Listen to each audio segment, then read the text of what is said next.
Ini contoh mengikuti utang di piutang dalam masuk pasal ranah 19 pidana. ya, ayat 2 Undang-Undang Nomor 39 Tahun 1999 tentang hak asasi manusia. Jadi di sana sangat tegas mengatur bahwasanya tidak seorang pun atas putusan pengadilan boleh dipidana penjara atau kurungan berdasarkan atas alasan ketidakmampuan untuk memenuhi suatu kewajiban dalam perjanjian utang piutang. Ya. Di sini di dalam Undang-Undang Hak Asasi Manusia di pasal 19-nya itu menegaskan segala persoalan utang piutang yang dituangkan dalam sebuah perjanjian tidak bisa dipidana. Oke. Kenapa? Ya karena itu persoalan perdata. Oh, oke. Jadi segala hal berbentuk utang piutang ini akan larinya ke perdata aja. Perdata, karena lahir pada sebuah perjanjian. Kapan dia bisa masuk pada unsur pidana? Kapan? Ketika dia mengandung unsur-unsur penipuan. Ya.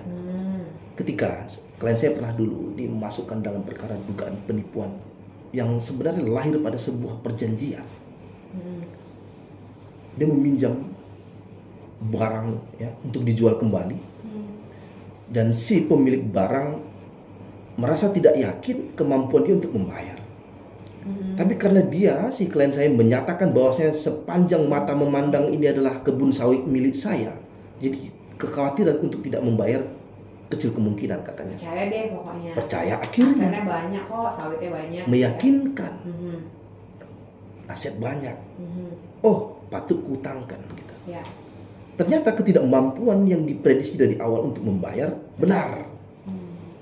Nilainya nominalnya lumayan besar waktu itu. MM-an ya Bang ya? Ya kurang lebih mendekati itu. Ya.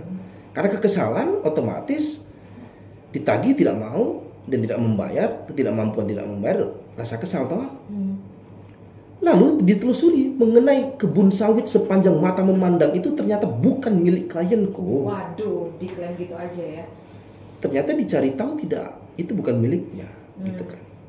Lah, berarti dia sudah melakukan penipuan untuk memuluskan rencananya meminjam dengan meminjam suatu barang untuk dijual kembali dengan dalih ini adalah sebuah penipuan.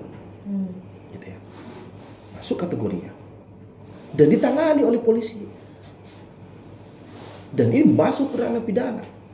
Ketika tidak ada unsur mengenai penipuan memuluskan sebuah rencana tipu muslihat, ya, ketika masuk ada dunia penipuannya, ketika dunia penipuan itu masuk, lalu dia menggelapkan uang untuk kepentingan hal-hal yang tidak diperuntukkan sesuai dengan keinginannya, di rencana awal masuk lagi penggelapan. Dan itu bisa dipidanakan. Bisa pidana lagi.